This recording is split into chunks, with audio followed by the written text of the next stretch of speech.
I'm discussing ancient legends involving agriculture and how they cultivated the culture of China. So there's these three sage kings, which is Yao, Shun, and Yu brothers. And the oldest brother, King Yao, was known as a mountain and was very respected and brought harmony to China.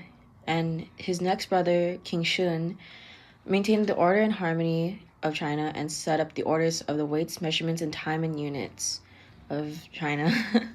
And the youngest brother, King Yu, the young tireless worker, he's been known, made the Yellow River and protected the country.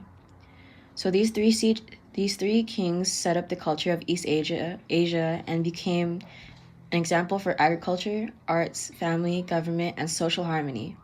And they have examples of being very dedicated to their work and etc.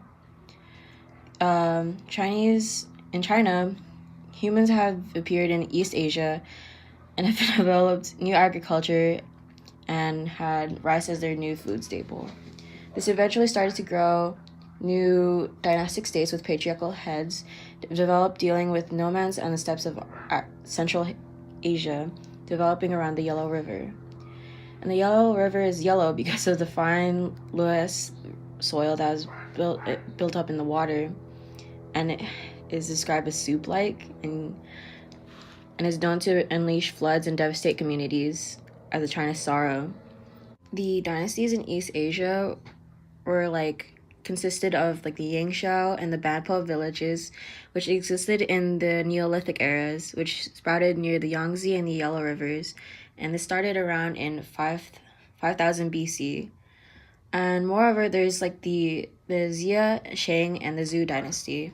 The Xia was one of the first ancient dynasties, started the monarchical rule in China. Their founder, Sage King Yu, organized public projects such as effective flood control, metallurgy, and use of bronze weapons.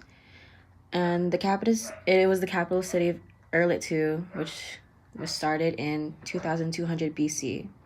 There was also the Shang dynasty, which was from 122 BC, and this existed within the time of the Xia at the same time. But this is where the technology such as bronze metallurgy and horse-drawn chariots were used and were much stronger than the rivals in terms of materials. So they overpowered the Xia and extended their rule in northeastern China with their strong military force that could kill 30,000 enemies with 10,000 troops over 1,000 towns.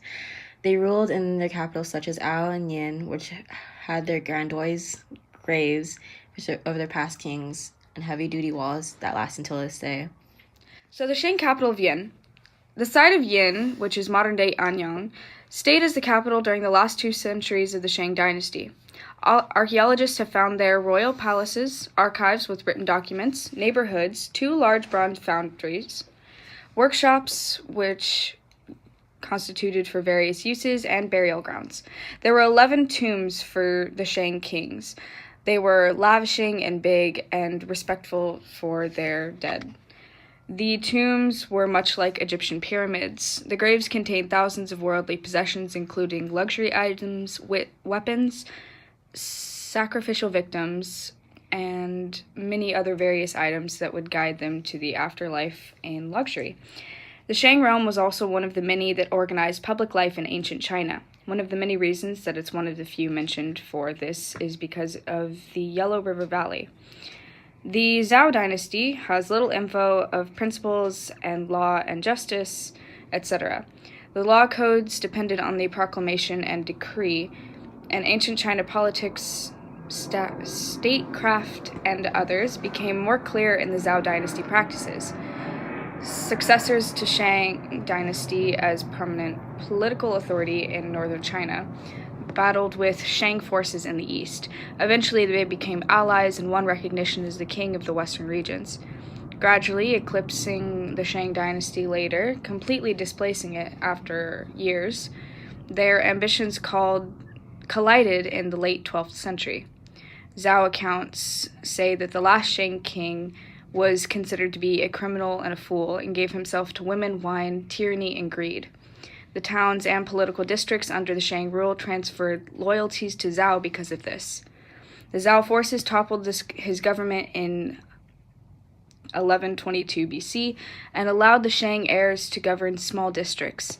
Zhou theory of politics rested in the belief that earthly events were closely related to heavenly affairs. They believed strongly in the mandate of heaven, which is the power granted to the individual as the right to rule, also known as the Son of Heaven, which was considered to be the emperor. The rulers served as a link between heaven and earth. The Shang dynasty was skilled at controlling the production of bronze during their reign, but the Zhou dynasty was not as skilled. A bunch of subordinates would stockpile bronze weapons, and iron metallurgy began to leak into China during the first millennium BCE, and soon they cultivated their army with iron weapons as well. The abundance of iron weapons among the subordinate classes aided them in whenever they resisted against the ruling classes. In 771 BCE, a particularly ineffective king ruled over China. He faced invasions and potential threats of nomadic people entering their kingdom. The subordinates would not help him, and the political allies would not help him, so his efforts to fight against these intrusions were fruitless. The nomadic people invaded the capital at Hao, and they had to move it, and the royal court had to move the capital to Luoyang until the dynasty's end. Once the power had been taken from prior Zhou kings, the royal court decreased in authority, and territorial princes began to say that I want power, and they began to fight with each other. This period was aptly named the period of warring states and lasted from 403 to 221 BCE, which was the end years of the Zhou dynasty. Soon, the last Zhou king was officially thrown from his throne by the king of the state, Qin, and the Qin dynasty would later go on to unify China. Social classes in China popped up around the Neolithic ages, but in dynasties such as the Xia, Shang, and Qin, distinctions between the classes only sharpened. China honored those royal and allied noble families the most, putting them in the highest positions on the social hierarchy. These individuals enjoyed the luxury of bronze, and their continuous consumption of this metal clearly defined the luxuries between the social classes. Next came the privileged class of hierarchy of hereditary aristocrats emerging from the military allies during the Shang and Zhou leaders. They had refined living situations and worked administrative jobs and military tasks. The cities of China were also littered with a small class of artisans who worked exclusively for the upper classes, who enjoyed comfortable living spaces depending on whatever job they worked. Next, with little information that we have on the merchant class, we have historians have discovered that long-distance trade routes date back all the way to the Xia dynasty, and the seafarers' routes date back to King Yu of the Xia dynasty, who is accredited with inventing the sail. Back on land, the class demands peasants be inputted into agricultural labor farms, who they would exchange living situations for their hard labor. When peasants worked in agriculture before the 6th century BCE, they often used and were limited to wood and bone digging sticks. Lastly, the lowest of classes was composed of slaves. They were usually captured prisoners of war. They performed tasks that required hard labor of a large workforce or were sacrificed during ritual observances. Chinese society patriarchy held elderly males as the head of the house, but still tried to provide reasons to honor females during Neolithic times up until late Shang times, where 2 queens received temples dedicated to their memory. Also in early Shang times, women played prominent roles in society. An example being Fu Hao, the consort of King Wu Ding, performed sacrificial rites and even led troops into battle. But as time went on, the role of women in all areas began to fade, specifically in late Shang times and during the Zhou dynasties. Larger states put military and political contributions of men into focus. Ruling classes began to hold ceremonies honoring mostly men, and overall, the male power began to grow in China. At most, women would only be honored when being associated with other men. The veneration of ancestors. The veneration of ancestors was prominent in Chinese societies, in Chinese families, where they tended graves and memories of the dead, for they believed that the fallen people would pass into a different realm where they, the dead, would be able to protect and aid the family. To respect them, they would bury their tools, weapons, and other material goods in their graves. They believed that they would only truly prosper if the whole family, alive, dead, or not yet living, were all working together. And of course, the mediator in the family would be the patriarchal head, which would be the most eldest male in the family. Hello. I'm going to start talking about early Chinese writing and their cultural development within it. So in ancient China, a lot of the time, religion wasn't a very big thing, especially organized religion. Most of the time, they had cultural myths to explain their natural events and other aspects of their culture. They saw no supreme deity except for one, and his only job was to appoint or take away the mandate of heaven upon their rulers and emperors. Otherwise, they had no priests to connect to gods, but they did also have priests to connect to ancestors of the royal family, but oftentimes the family patriarchs and the leaders of family clans could do the exact same job. So in this, writing became a huge foundation for the secular cultural tradition of recording whatever happened and what they thought was how the world worked in ancient China. And it was a critical tool for government recording and expression of ideas in that time. Writing in China began in the second millennium before Common Era for the important events for the ruler, but material that was written on, such as bamboo and silk, wasn't very history ready. So oftentimes they deteriorated or were destroyed very, very easily or lost to time and never again gotten back. So lots of those records are gone. But one thing that did survive from that time were oracle bones. Oracle bones were large animal bones that they found from tortoise shells or the shoulder bones of large animals. And what they would do is they'd take the bones and a fortune teller would have someone write their future on it or write a question on it. A lot of time rulers did this to ask how their supreme rule was going to go or how things were going. And they would throw it into the fire, and the fire would make cracks on the shells, as seen here. And the cracks were read by the fortune teller, and whatever the cracks meant was the answer to how the future was going to look. And so a lot of times these questions and the answers that were depicted on them were used to kind of figure out daily life. Questions such as, are my crops going to grow well, or what do I have to change, or what do my citizens want, kind of revealed into the daily life and how rulers ruled back in that day. In the 19th century, Common Era, peasants in Anyang found a lot of these oracle bones and sold them to local merchants and black market trade dealers for quick money, and so a lot of them were destroyed and made into powder, similar to ibuprofen for pain relief. And so hundreds of these are lost.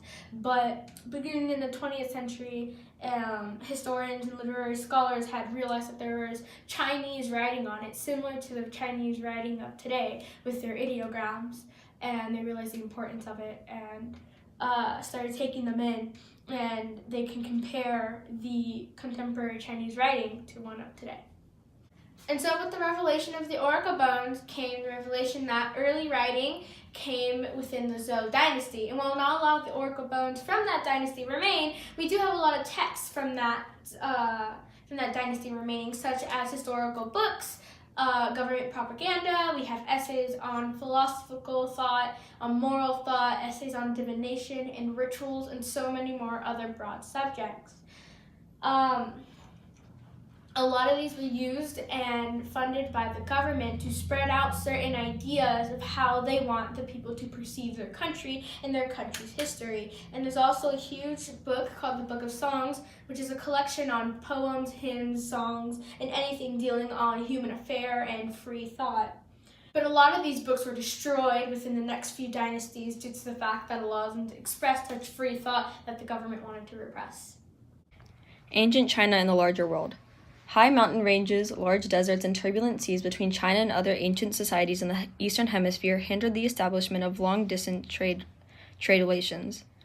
Trade, migration, and expansion of Chinese agriculture helped peoples in various Eastern and Central Asian societies have regular dealings with one another. In Central Asia, steppe nomads lived in areas too poor for cultivation, so they turned to extensive herding activities because trying to survive off of agriculture practices was impractical.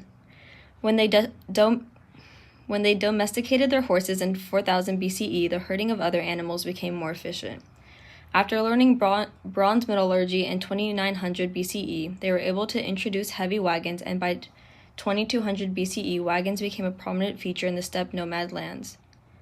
Because nomads didn't have agriculture, they were dependent on agricultural societies for grains and finished products in exchange for horses. Tensions between Chinese and nomadic peoples were rising. There were bitter wars, and the nomads would frequently raise Chinese societies. The Zhou state almost crumbled under these pressures of nomadic incursions. Nomadic people did not imitate Chinese ways. There was no agriculture and no permanent settlements. They did not adopt Chinese political or social traditions. Instead, they had clans that operated under warrior chiefs.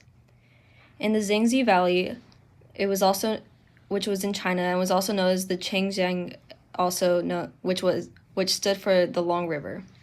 It had enormous volumes of water, which was excellent for rice cultivation. An irrigation system was developed under the Shang and Zhou states. This allowed a huge surge in harvest and populations. Paul of Tarsus was arrested for promoting Judaism in front of an angry Roman crowd. He attempted to utilize his Roman citizenship to grant himself a Roman trial for his case. However, it's believed the imperial authorities ignored this plea and executed him for the sake of religion due to the fear of Christianity upsetting Roman peace and stability. Paul's case represented the domineering authority of the Roman Empire, which controlled the entire Mediterranean basin by the 1st century CE. The Romans, similarly to the Phoenicians and Greeks, would conquer lands, pacify them, and integrate them into the empire, which allowed it to be the vessel for merchant trade and Christian missionaries. According to Roman legend, twins Romulus and Remus were abandoned by their parents and expected to drown, but they were raised by a she-wolf in the woods. In 753 BCE, Romulus founded the small city of Rome, with him as king. By 2000 BCE, Indo-European travelers passed through and blended into Roman culture and agriculture. During the first millennium, Italy went under rapid development thanks to the Etruscans' rule until their defeat by the Celtic and Greek. Rome, influenced by their Etruscan predecessors, established a monarchy which provided their cities with public resources and a large volume of merchant traffic. The empire was in a sweet spot near the Mediterranean sea trade routes, but not too close to risk attack from mariners. When they disposed of the last Etruscan king, the Roman aristocrats constructed a Roman forum where leading citizens tended to government businesses. Soon, 2 consuls were elected when a republican constitution was put in place. There was constant tension between the plebeians, the common people, and patricians, the wealthy people, since the Senate and consuls running the kingdom were made up of just patricians. It got so bad the plebeians threatened to secede from Rome, so plebeians were given the right to elect tribunes who would represent them in government. From then on, plebeians gradually became more important in government, such as holding state offices, having consuls be plebeians, and plebeian-dominated assemblies making official decisions for the state.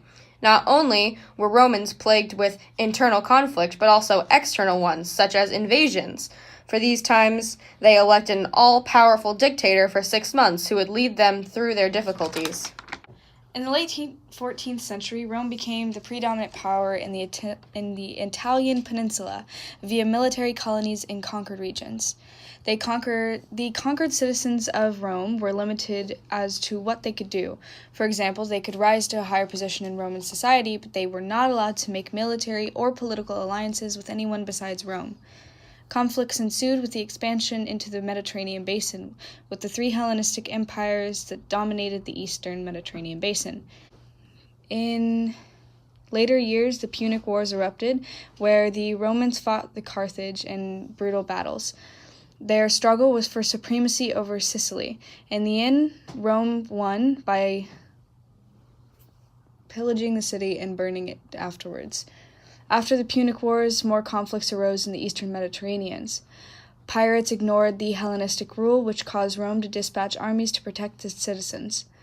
In 215 to 148 BC, they fought 5 major battles in Macedon and Anatolia.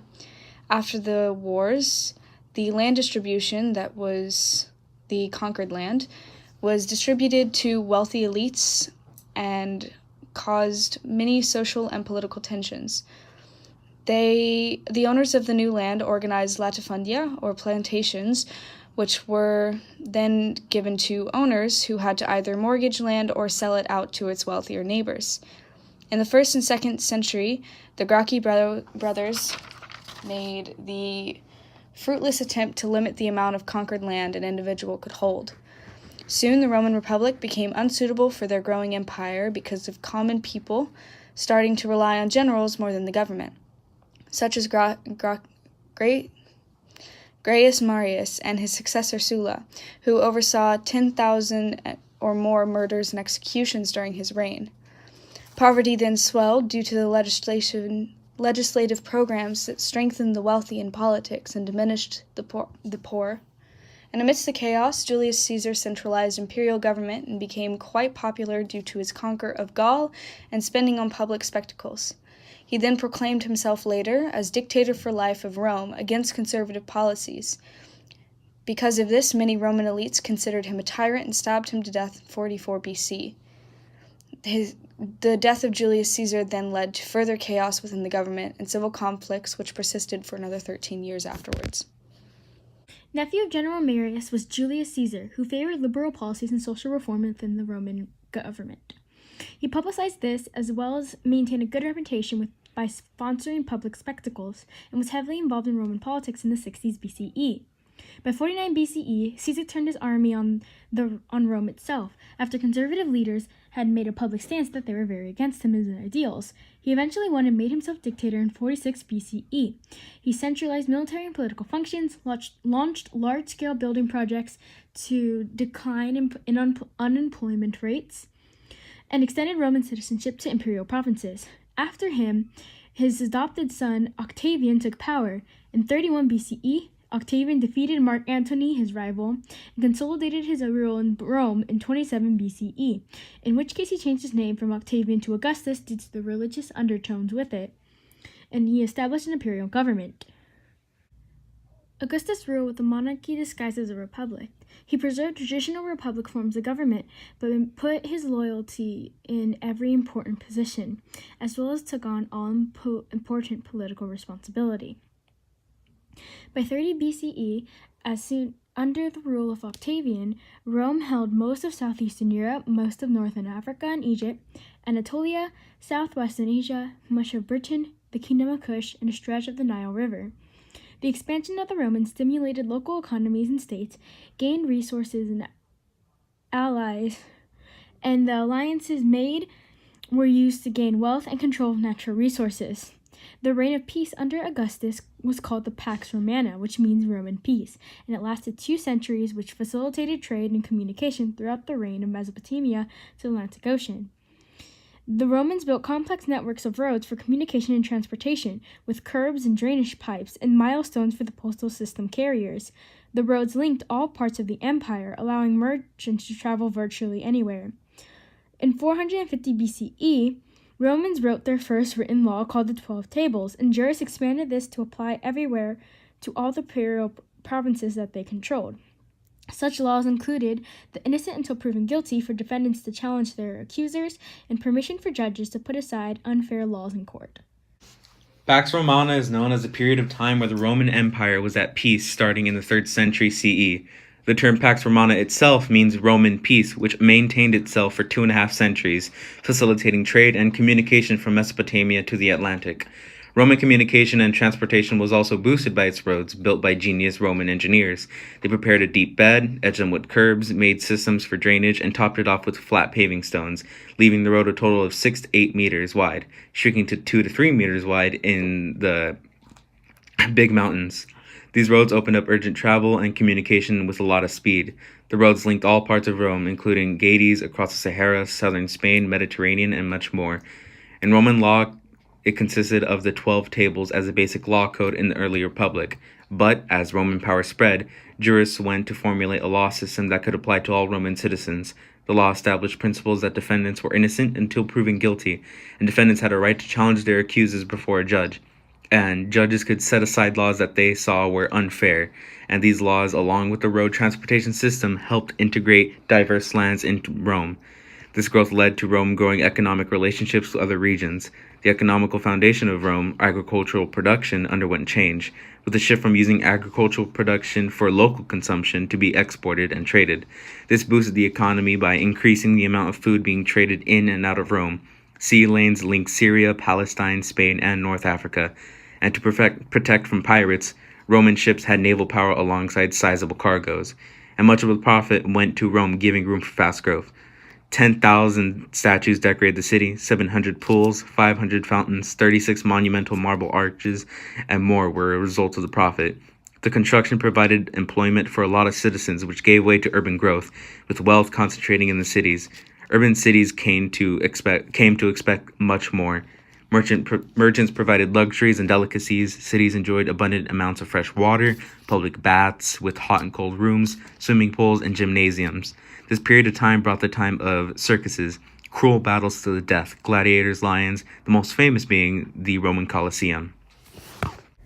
Roman law made males the head of the family, which included slaves, free servants, close relatives, and the family itself. The eldest male was the ruler of the family and deemed as the paterfamilias, or the father of the family.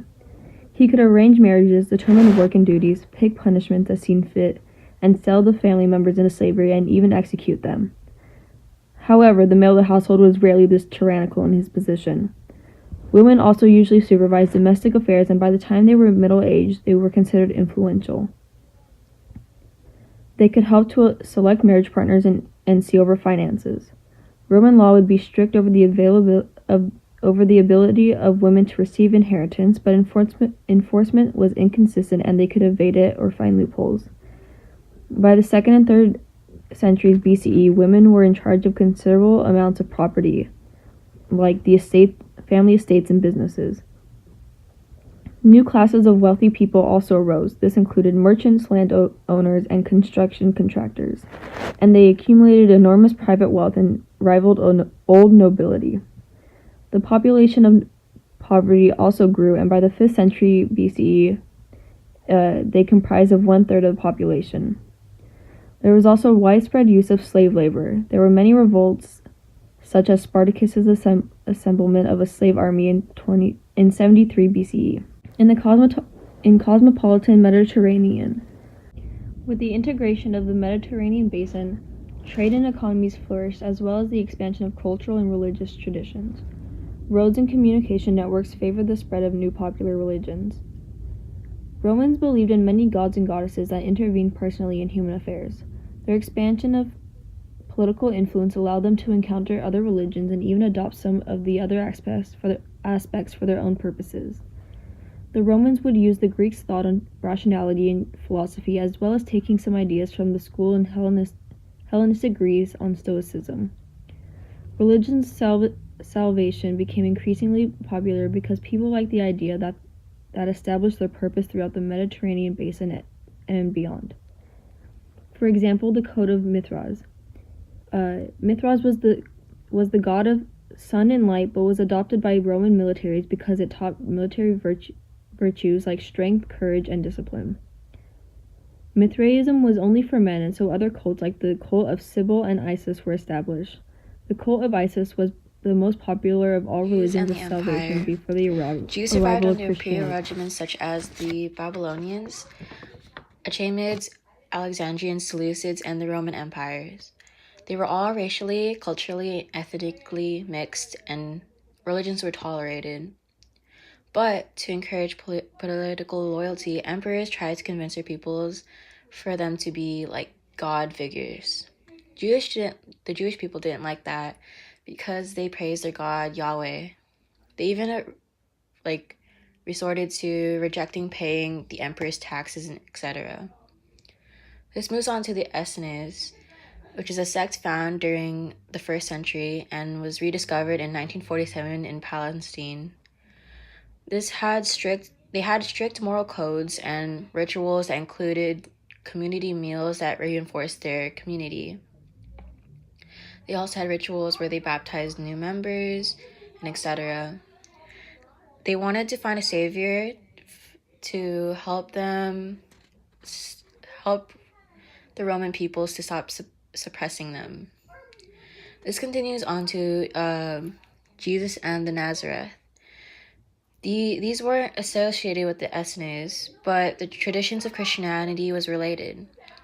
This started with Jesus, who was a Jewish teacher, and he resisted against the Roman overlords. They were a very peaceful and loving and dedicated community, and that's what he taught, and he taught about God. He also had miraculous powers such as healing the sick and etc. And the Romans didn't like that because God sounded like a threat to the rule of the Palestinians. So, to stop their rebellion of Christianity, they crucified Jesus. The early followers of Christianity believed in life after death and how they rose from the dead. And as Jesus rose from the dead, they called him Christ, who is also called the Anointed One or the Son of God. And his sacrifice or his death was to atone for the people's sins, and if they followed in his faith, he promised eternal life after death. And this is the new religion. And then in their new writings, they call the Jewish/Hebrew script as the Old Testament, and their New Testament had parts of Jesus's and his followers and his disciples' stories in it. This continues on to the Paul of Tarsus. He was one of the largest figures in the spread of Christianity, and he was a vigorously Jewish preacher. He made a doctrine that taught high moral standards, faith that is more important than personal issues, and was led to believe that God was responsible for all of history in people's lives, to give meaning to people's lives. And he traveled widely through Greece, Anatolia, Syria, Palestine, and to promote Christianity and converts for at least 2 years until he lost appeal to the emperor and suffered execution. In the early Christian communities, in early times, there were no strong leaders for the Christian community, and this led to a lot of different interpretation of the Christian writings. So this led to much diversity and weird practices and teachings in it, like women being priests, and how Jesus' death has been seen as spiritual more than literal. In the growth of Christianity, the Jews, Christians refused to follow the Roman Christians' rule of emperors being deity-like figures. This alerted Romans that Christians also could threaten the empire. So with this repression, Christians kept growing for all of the people, including women and lower classes. So Christianity started as a sect of Judaism and continued to grow until most of the urban Roman Empire is known as the dynamic. His daughter, who grew up to be a revolutionary, journalist, actress, and playwright. She was a strong revolutionary and a strong advocate of women's rights. She supported the French revolutions and fought for women's rights in French society. She published a Declaration of the Rights of Woman and the Female Citizen, which was pretty much the same as the Declaration of the Rights of Man and Citizen, but instead claimed rights for women that revolutionary leaders had granted to men in August 1789. She was executed in 1793 for her affection for another woman, and revolution broke out first in the colonies, which then influenced revolution in France, Latin America, Saint-Domingue, and a total reconstruction of social political structures throughout Western Europe and Americas. The revolutions helped spread Enlightenment ideas, freedom, equality, and popular sovereignty. Revolutionaries argued that political authority should come from the people and not so much the rulers. and revolutionaries also argued for the consolidation of national states as the principal form of political organization. Throughout most of time, emperors and kings had ruled through their own power, but over time, small societies instituted democratic government where citizens participated in political affairs, or republican governments where delegates represented the interests of many. During the 17th and 18th centuries, philosophies and Enlightenment ideas began questioning sovereignty of the time. They never challenged monarchical rule, but instead tried to make rulers responsible to the people under their rule. John Locke formed one of the most influential theories of government. In his second treatise of civil government, he stated that individuals granted political rights to their rulers, but retained personal rights to life, liberty, and property. Locke locked political thought out sovereignty power into the people instead of the ruler. Enlightenment ideas promoted individual freedom and equality politically and legally. Revolutionary leaders in Europe adopted Enlightenment ideas to overhaul the political systems put in place previously. As a result of the economic damages of the French and Indian War and the 7 Years' War, the British rule began to tax its people, including in the colonies in North America, which received no support already. The colonists began to take action, boycotting British products, attacking British officials, and began to protest. An example is the Boston Tea Party, where colonists dumped a cargo of tea into the Boston Harbor. They organized the Continental Congress, and on July 4th, 1776, they declared independence from Britain. It asserted that all men are created equal and have the right to life, liberty, and the pursuit of happiness. The colonists, when they were at war with Britain, benefited from the military and economic power of France, Spain, the Netherlands, and several German principalities. At the end of the war, colonists surrounded the British at Yorktown, and the British surrendered. The victorious colonists created a new system of government, the Constitution of the United States, which emphasized the rights of individual people, but only to men of property. Though over time, however, multiple campaigns were launched that extended the rights of the Constitution to more people in America.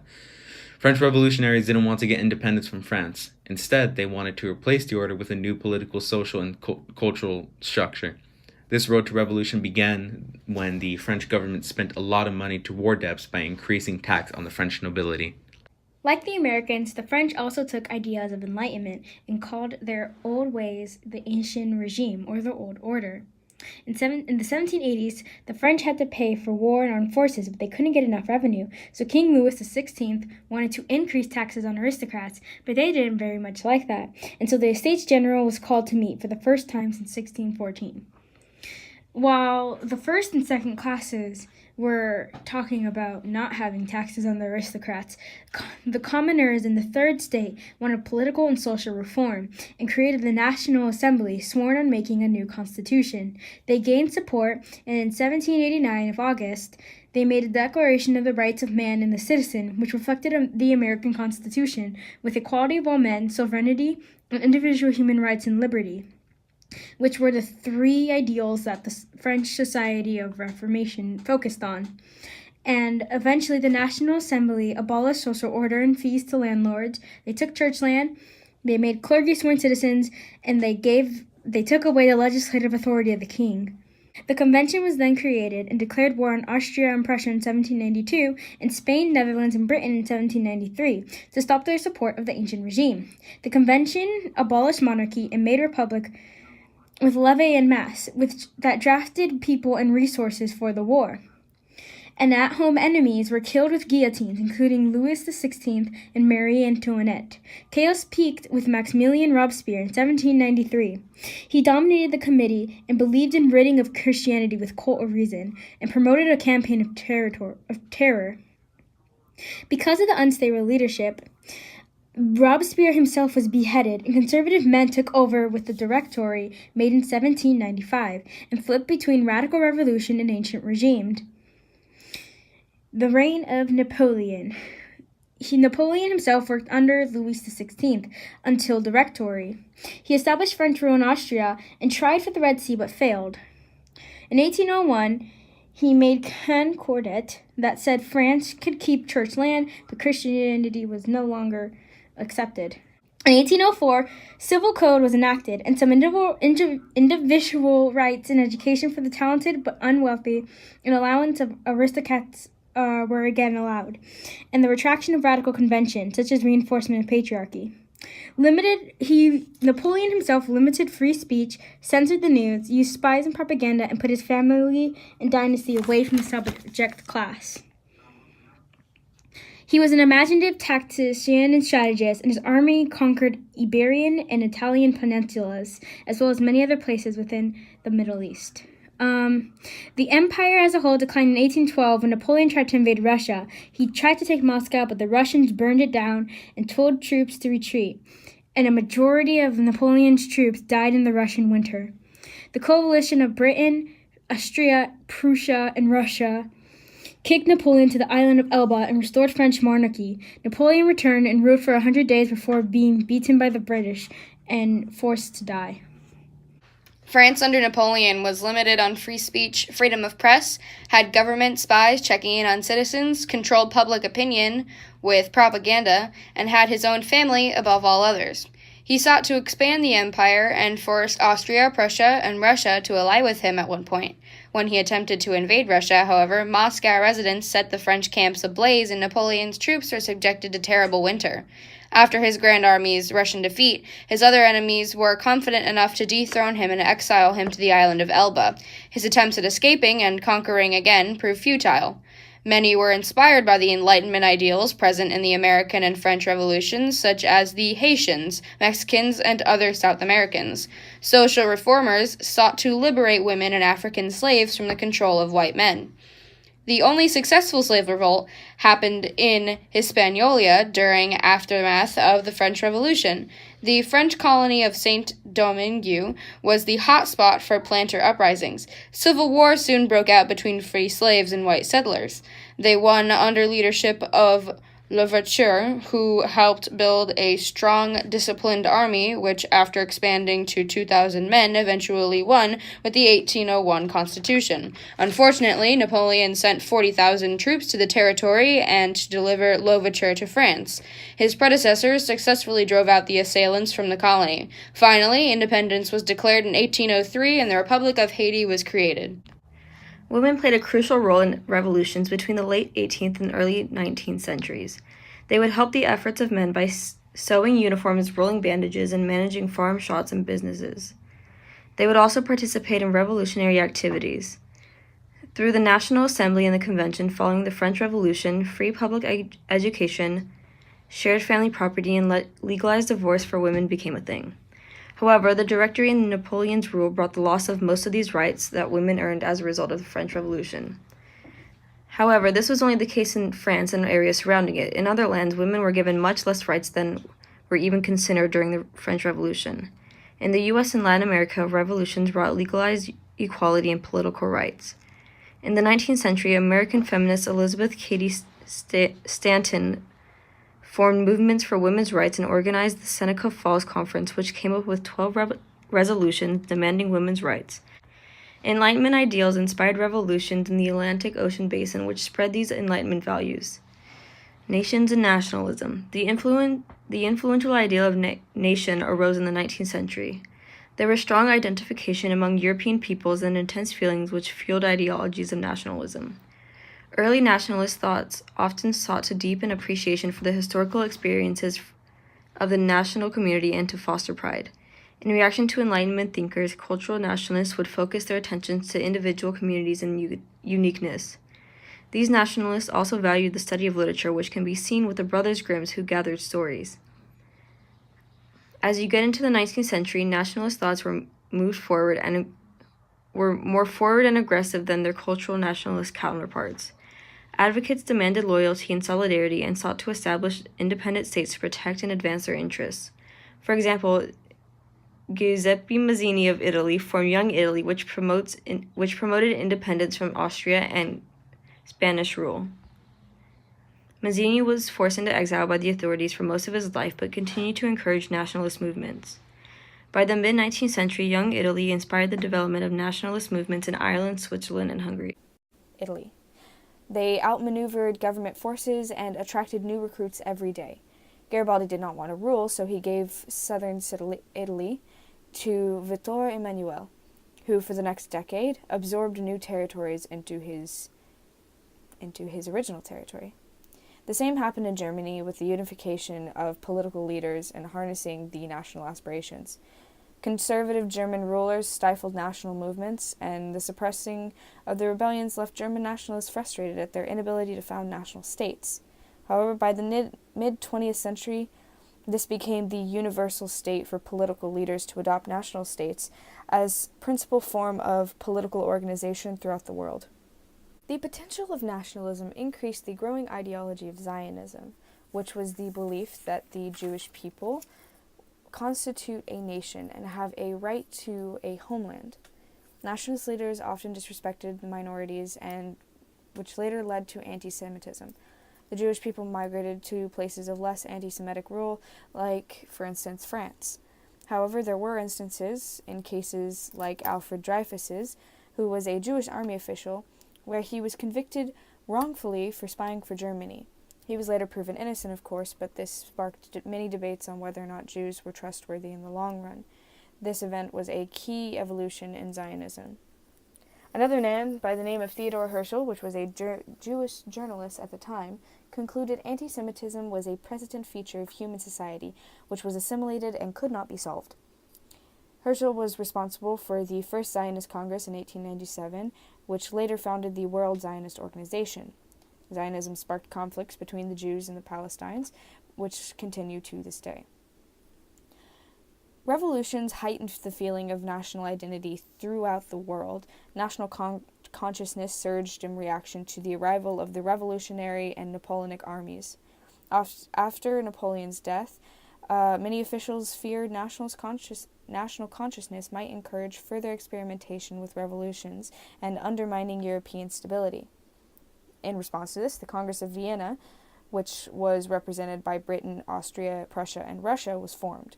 Their goals were to dismantle Napoleon's empire, create diplomatic order, a balance of powers, and suppress national consciousness, which was seen as a threat to the multicultural Austrian Empire.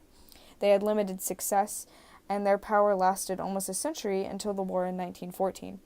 They tried desperately to forestall further revolutions, but by 1815 it was impossible to suppress. From the 1820s to the 1840s, rebellions inspired by nationalists swept Europe. The first was in 1821, where the Greek people sought independence from the Ottoman Turks. With the aid of Britain, France, and Russia, they won in 1827. Revolutionaries were inspired by liberalism and called for constitutional governments based on popular sovereignty. Revolutions in Paris, for example, drove Charles X from the throne, and others in places like Belgium completed the independence from the Netherlands. By the mid-1830s, the uprising started to fade, but in 1848 it sparked up again, which brought down the French monarchy and threatened Austrian empires. Rebellions were completely put down in 1849, but advocates of national independence and popular sovereignty remained quite active and dramatically apparent. One example of the power of national sentiment was the unification of Germany and Italy. Since the fall of the Roman Empire, these two lands had been completely disunited.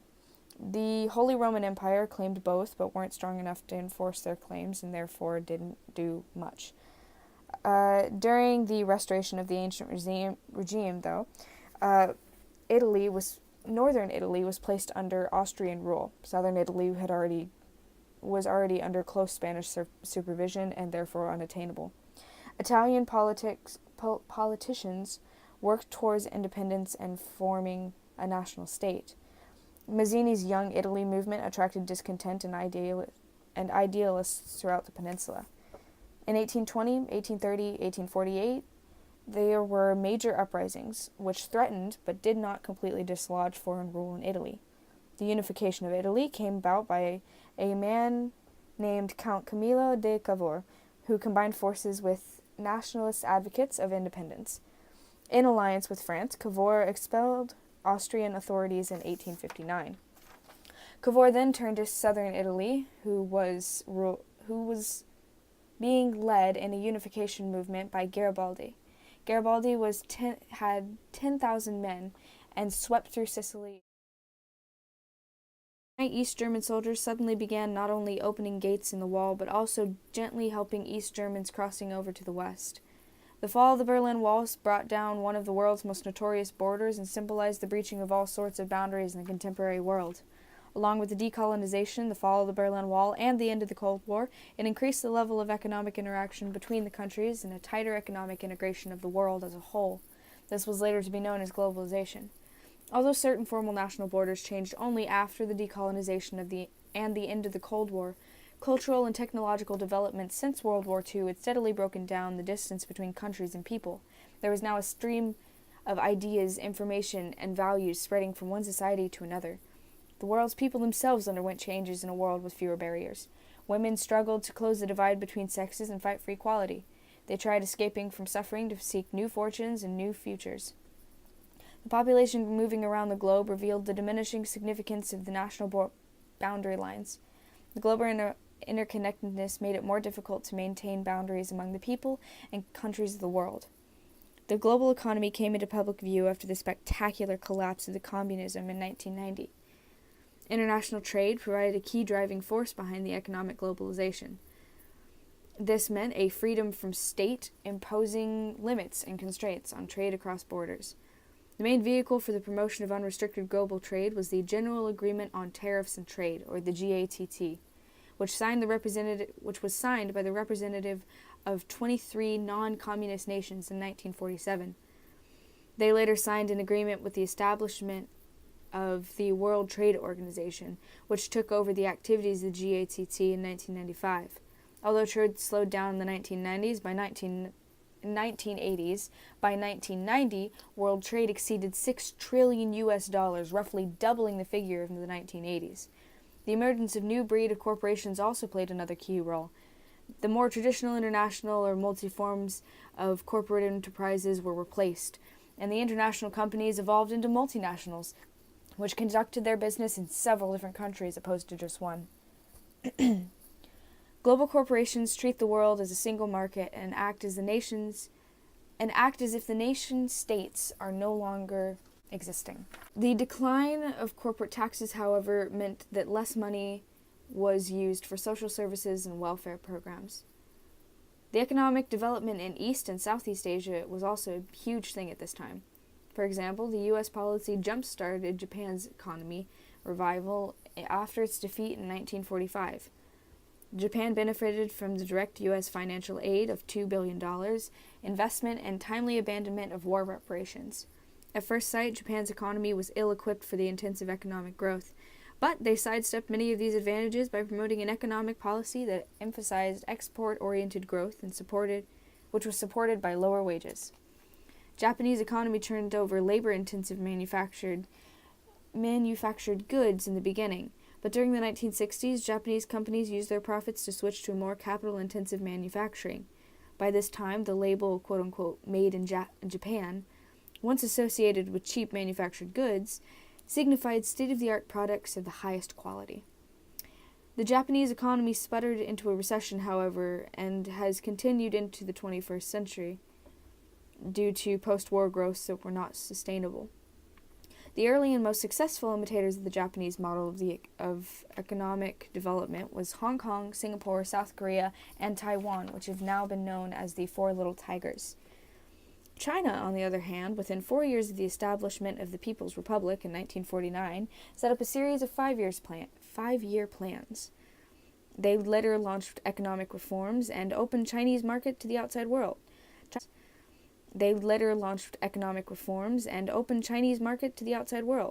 China benefited from these large pool of cheap labor into the enormous domestic markets and capitals. But by the late 1990s, however, the critics could point out to the perils of the new global economy as many of the Asian tigers went from boom to bust economies. They had poured billions of dollars into now attractive national economies. Much of the investment went into creating rapid economic growth, and while other investments funded highly speculated business projects. But many communities suddenly lost confidence in the booming economies and withdrew. The rise and fall of the individual economies resulted from their integration and the new global economy, which rewarded and punished its new participant with equal In an ease. effort to not become too Western, China's Public Security Bureau has instituted a net ban on internet and other forms of media that hopes to spread specifically Chinese information. Many countries, use technology such as television to control the spread of news and regulate what viewers actually watch. In places like Vietnam and Iraq, they have laws against accessing foreign servers, thus harnessing modern technology for their own purposes instead of being externally influenced. As issues grow from statewide to worldwide, formations to address these must be made, and as the United Nations, they tackle mass issues like poverty, epidemics, terrorism, and human rights. As the global population grows with the increase in modern tech, so do the possible consequences resulting from this. Some believe that the population boost is exaggerated due to the lower fertility rates in recent years. This topic of debate has brought up the question of the planet's carrying capacity. Many sources show the planet is already struggling with the human race's current size. A report put out in 1972 by International Science Organization Club of Rome claims that since the planet's resources are finite, abuse of them is fatal.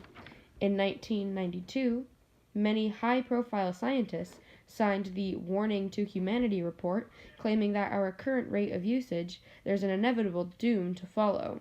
Those who oppose the organization's views may point out that their claims the resources for minerals would dwindle and cause higher prices. However, the actual opposite has occurred over time.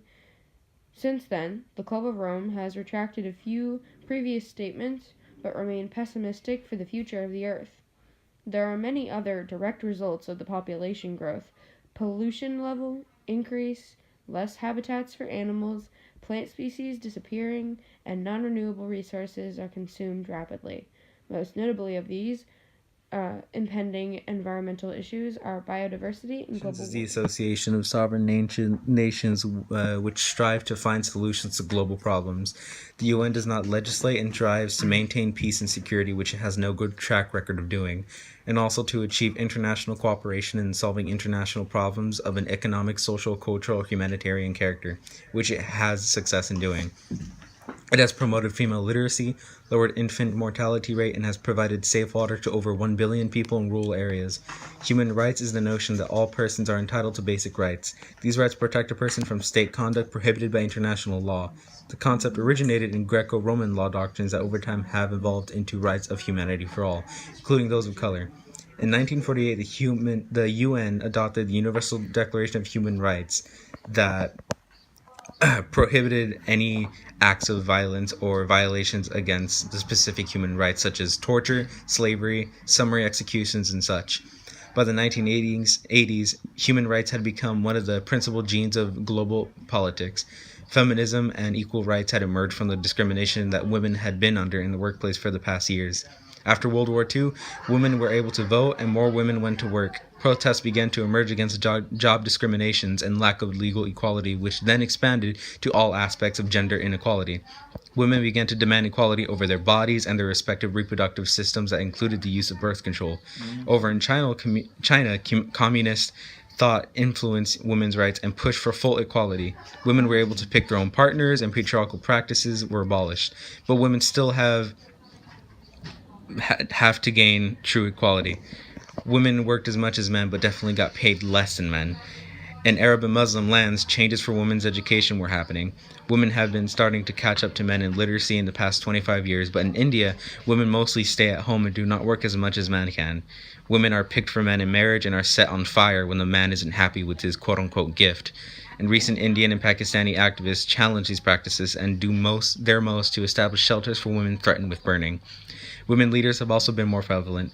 Indira Gandhi and Benazir Bhutto led India and Pakistan as effective politicians. In 1994, Chandrika Bandaranaike Kumaratunga has become the first female president of Sri Lanka. The UN launched a Decade for Women program in 1975 that has led to global conferences on the status of women, and even in places like the Iraq War, women break social boundaries by protecting national borders with either guns and The training. movement of people from one place to another shaped the formations and identities of societies by transforming the ethnic, linguistic, and cultural composition of indigenous peoples. There are two types of migration: internal, where people move inside their country from rural to urban areas, and external, where people move long distances across international borders. Rural-urban flows are the largest human migrations. In the last half of the 20th century, there was rapid urbanization. This urbanization is difficult for many rural folk that have to adapt to a completely new way of life. This was most common for people in Latin America, Africa, and South Asia. They move to escape their rural poverty, but the cities are often destitute. They often end up in the slums with roughly 10 million people jammed into one city, causing a strain in resources, unemployment, disease, and malnutrition. In the 20th centuries, roughly 60 million European migrants colonized in the Americas, Australia, Oceania, and the northern half of Asia. From the 16th and 19th centuries, slave traders moved roughly 12 million Africans into the Americas. The Nazi regime moved out 8 million people, and the Soviet regime following World War II expelled another 10 million. Refugees from Pakistan, India, and Afghanistan also fled their homes to escape war. To developed countries. This is because developed countries had better jobs, readily available healthcare, and educational opportunities. By 1960, 13 million guest workers had moved permanently to Western Europe, and 10 million people were permanent migrants to the U.S., most of them originating from Mexico.